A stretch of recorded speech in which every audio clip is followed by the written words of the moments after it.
दोस्तों, जहां हर गुजरते दिन के साथ Russia Ukraine war further spread होता नजर आ रहा है, वहीं इस वॉर के साथ रशिया पे लगाए जाने वाले सैंक्शंस भी बढ़ते चले जा रहे हैं।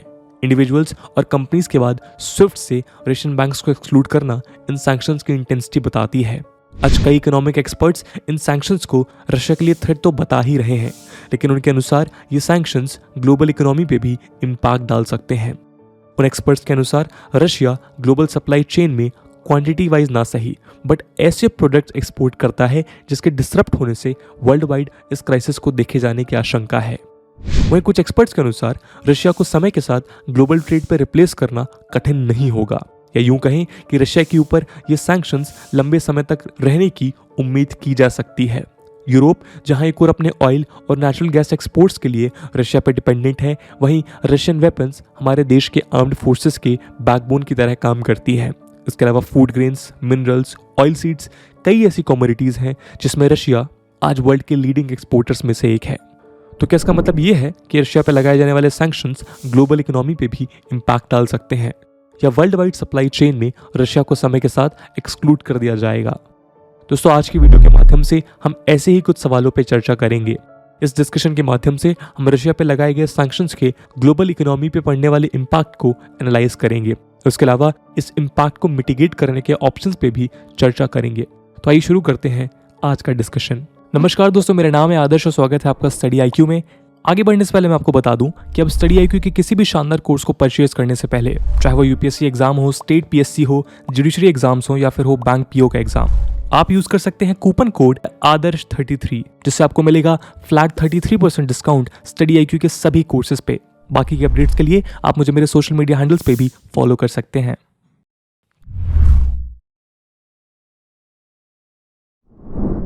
दोस्तों, रशिया यूक्रेन कॉन्फ्लिक्ट के कुछ दिनों के अंदर ही हम ग्लोबल इकोनॉमी में फैलते हुए क्राइसिस को देख सकते हैं, जहां एक और यूक्रेनियन ट्रूप्स अपनी सिटीज को प्रोटेक्ट करने के लिए जमीनी लड़ाई लड़ रहे हैं, वहीं वेस्टर्न पावर्स द्वारा रशिया पे लगाए गए सैंक्शंस उसे फाइनेंशियली कमजोर कर रहे हैं।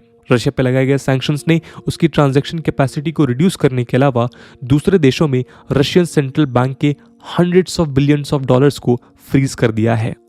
लेकिन इन सैंक्शंस के साथ रशियन इकोनॉमिक क्राइसिस के अलावा world wide inflation further augment होता नजर आ रहा है।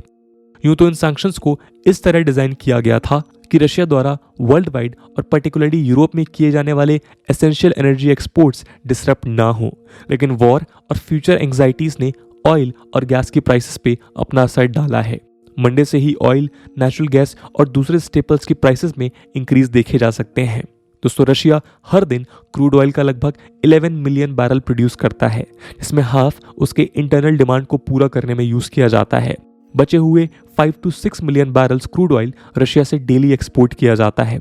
इसी एक्सपोर्ट के कारण आज रशिया सऊदी अरेबिया से आगे निकलते हुए वर्ल्ड का second largest crude oil producer बनकर उभरा है। रशिया के टोटल एक्सपोर्टेड ऑयल का 50% यानी लगभग 2.5 मिलियन बैरल्स हर दिन यूरोपियन कंट्रीज में एक्सपोर्ट किया जाता है, जिनमें Germany, Italy, Poland, Finland etcetera शामिल हैं।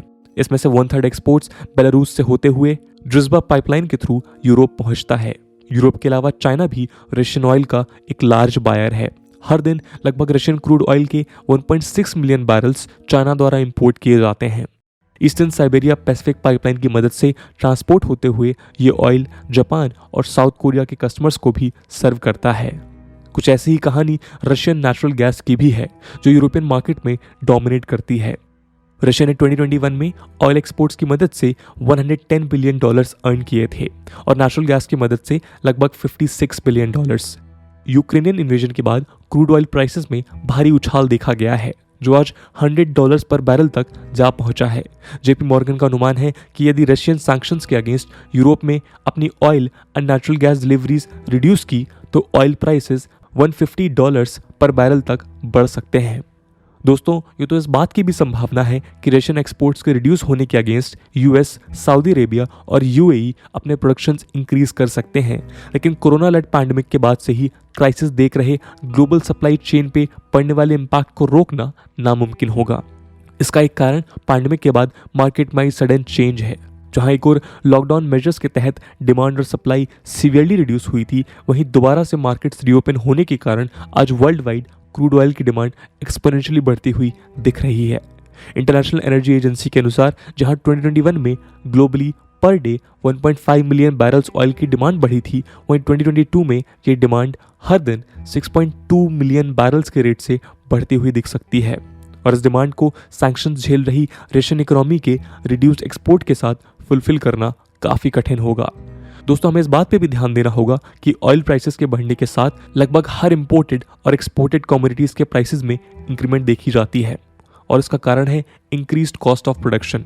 Chicago based FourKites supply chain consultancy के मैनेजर ग्लेन कोइपके के अनुसार ओशन और एयर बेस्ड गुड्स ट्रांसपोर्टेशन के प्राइसेस जल्दी आसमान छूने वाले हैं। कोइपके ने वार्न किया है कि यदि ये क्राइसिस फर्दर डिटोरेट होती है तो ओशन रेट्स $10,000 पर कंटेनर से बढ़कर $30,000 पर कंटेनर हो सकते हैं। इसके अलावा सैंक्शंस के अगेंस्ट रशिया ने यूरोप की कई कंट्रीज के लिए अपना एयर स्पेस क्लोज कर दिया है, जिस कारण एयर कार्गोज को अब अपने डेस्टिनेशन तक पहुंचने के लिए दूसरे लंबे रूट्स को अपनाना पड़ेगा, जिससे ऑयल कंजम्पशन फर्दर इंक्रीज होगा। इसी कारण एयर फ्रेट में इस कॉस्ट के और ज़्यादा बढ़ने की आशंका है। इसका अल्टीमेट इम्पैक्ट ये होगा कि हर माइनर और मेजर कमोडिटी के प्राइसेस हमें मार्केट में इंक्रीज होते हुए दिखेंगे, जो ग्लोबल इकोनॉमी के फर्दर स्लोडाउन का कारण बनेगी। लास्ट मंडे कई वॉल स्ट्रीट एनालिस्ट और दूसरे इकोनॉमिस्ट ने एक्नॉलेज किया कि उन्होंने रशिया यूक्रेन कॉन्फ्लिक्ट के इम्पैक्ट को अंडर एस्टिमेट किया था। इस पोटेंशियल इकोनॉमिक फॉलआउट के माइल्ड से सीवियर इम्पैक्ट का आज अनुमान लगाया जा रहा है। यूएस जैसी डेवलप्ड कंट्री आज 1980s के बाद से हाईएस्ट इन्फ्लेशन फेस कर रही है। अब यदि इन्फ्लेशंस इससे ज़्यादा बढ़ते हैं तो सबसे severe impact low income countries पे पड़ेगा, जहां इकोनॉमी को सपोर्ट करने के लिए गवर्नमेंट के पास रिसोर्सेज की कमी है। दोस्तों, ये तो रही उन इम्पैक्ट्स की बात जो एनर्जी क्राइसिस के कारण क्रिएट हो सकते हैं। आइए अब दूसरे कमोडिटीज पे भी हम नजर डालते हैं। रशियन इन्वेजन का फूड प्राइसेस पे एक गहरा इम्पैक्ट पड़ने की संभावना है। रशिया और यूक्रेन वर्ल्ड के लार्जेस्ट व्हीट और वेजिटेबल ऑयल प्रोड्यूसर्स में से एक हैं। न केवल रशिया बल्कि यूक्रेन भी कॉर्न और व्हीट के लार्जेस्ट प्रोड्यूसर्स में से एक है। इसके अलावा वर्ल्ड वेजिटेबल ऑयल सप्लाई का important component sunflower seed oil भी इस रीजन से सबसे ज़्यादा एक्सपोर्ट होते हैं। यदि आंकड़ों के अनुसार देखा जाए तो रशिया और यूक्रेन मिलकर वर्ल्ड वाइड व्हीट एक्सपोर्ट का 29% और सनफ्लावर ऑयल का 75% कॉन्स्टिट्यूट करते हैं। इस इन्वेजन से न केवल रीजन का क्रॉप प्रोडक्शन रुक सकता है, बल्कि यदि ये क्राइसिस लंबे समय तक एक्सटेंड होती है तो इसे दोबारा शुरू करने में भी कठिनाइयां सामने आएंगी। इन कमोडिटी के बढ़े हुए प्राइसेस ग्रोसरी स्टोर से होते हुए घरों के डाइनिंग टेबल तक फील किए जाएंगे। दोस्तों, नेचुरल गैस की ही तरह रशिया फर्टिलाइजर प्रोडक्शन का इंपॉर्टेंट ग्लोबल प्लेयर है। रशिया फर्टिलाइजर्स के 3 मेजर ग्रुप्स नाइट्रोजन, फॉस्फोरस और पोटेशियम का one of the biggest exporter है। सैंक्शंस के कारण रिड्यूस्ड हुई सप्लाई फर्टिलाइजर प्राइसेस को वर्ल्ड वाइड फर्दर इंक्रीज कर सकते हैं।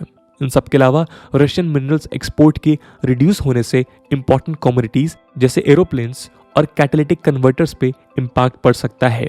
रशिया टाइटेनियम और पैलेडियम जैसे मिनरल्स का लीडिंग प्रोड्यूसर है और इस सप्लाई चेन के डिसरप्ट होने का इम्पैक्ट ग्लोबल इकोनॉमी झेल सकती है। इन सारी अनसर्टेनिटीज के बीच इस बात की संभावना है कि बढ़ते हुए एनर्जी और कमोडिटी प्राइसेस के कारण ग्लोबल इन्फ्लेशन पहले से प्रेडिक्ट किए गए रेट से ऊपर रहने वाला है, जिसके कारण इकोनॉमिक ग्रोथ रिड्यूस होती दिख सकती है। IMF ने पहले ही 2022 में ग्लोबल इकोनॉमी के ग्रोथ एस्टिमेट्स को 0.5 परसेंटेज पॉइंट्स रिड्यूस करते हुए 4.4% एक्सपेक्ट किया है। IMF द्वारा जहां एक और एडवांस इकोनॉमीज में कंज्यूमर इन्फ्लेशन 1.6 PPT बढ़ते हुए 3.9% प्रेडिक्ट की गई है, वहीं इंडिया की GDP ग्रोथ रेट भी 9.5% से रिड्यूस होते हुए 9% रहने वाली है। दोस्तों, IMF एक इंटरनेशनल फाइनेंशियल इंस्टीट्यूशन है जिसके हेडक्वार्टर्स US के वॉशिंगटन DC में स्थित हैं। 1944 में ब्रिटेन वुड्स कॉन्फ्रेंस के दौरान फॉर्म हुए इस इंस्टीट्यूशन के objectives global monetary cooperation increase करना, फाइनेंशियल स्टेबिलिटी सिक्योर करना, इंटरनेशनल ट्रेड फैसिलिटेट करना इत्यादि हैं। IMF के अलावा ब्रिटेन वुड्स कॉन्फ्रेंस से एक और इंस्टीट्यूशन की शुरुआत हुई थी जिसे आज हम वर्ल्ड बैंक के नाम से जानते हैं। दोस्तों, UPSC ने 2010 के मेंस में एक क्वेश्चन पूछा था, compare and contrast the role of IMF with that of the world bank. आप इसका आंसर कमेंट सेक्शन में कर सकते हैं। तो जहां हमने रशिया यूक्रेन वॉर के कारण जनरेट होने वाले पोटेंशियल क्राइसिस देखे, वहीं इनके कारण दुनिया भर में पड़ने वाले इम्पैक्ट की भी चर्चा की। आइए अब इस क्राइसिस को इंडिया के पर्सपेक्टिव से देखते हैं कि रशियन बैंक्स के ऊपर लगाए गए sanctions Indo Russia bilateral trade पे क्या इम्पैक्ट डाल सकते हैं। दोस्तों, स्टिम्सन सेंटर के समीर लालवानी द्वारा अप्रैल 2020 में पब्लिश्ड एक पेपर में उन्होंने इस बात को हाईलाइट किया था कि रशियन ओरिजिन प्लेटफॉर्म से बने आर्म्स इंडियन मिलिट्री के 85% वेपन सिस्टम को डोमिनेट करती है और इस जाइगेंटिक यूजेस के कारण आज एक लॉक इन इफेक्ट क्रिएट हो चुका है। दोस्तों, यूएसए के बाद रशिया आज वर्ल्ड का सेकंड लार्जेस्ट आर्म्स एक्सपोर्टर है। Stockholm International Peace Research Institute या सिप्री के अनुसार 2016 से 2020 के बीच ग्लोबल आर्म्स ट्रेड में जहां यूएस का शेयर 37% था, वहीं रशिया ने 20% मार्केट कैप्चर करी थी। इस ट्रेड में रशिया के लिए इंडिया लार्जेस्ट इंपोर्टर है। 2000 से 2020 के बीच इंडिया के टोटल आर्म्स इंपोर्ट का 66.5% रशिया से किया गया था, जहां एक और इस दौरान इंडिया द्वारा आर्म्स इंपोर्ट पे स्पेंड किए गए $53.85 बिलियन में से $38.82 बिलियन रशिया को गए, वहीं इसमें यूएस का शेयर केवल $4.4 बिलियन था। दोस्तों, आज लगभग सारे रशियन प्रोडक्ट्स इंडिया में मैन्युफैक्चर किए जाते हैं, जिनमें T-90 tanks, Sukhoi 30 MKI, infantry combat vehicle BMP-2 इत्यादि शामिल हैं। इसके अलावा ब्रह्मोस मिसाइल्स भी लाइसेंस प्रोडक्शन के तहत इंडिया में ही मैन्युफैक्चर किए जाते हैं। इन सारे प्रोडक्शंस के लिए इंडिया रशिया फर्म्स को रॉयल्टी पे करती है। इकोनॉमिक सैंक्शन के वेव्स के साथ इन पेमेंट्स के डिस्टर्ब होने की संभावना है।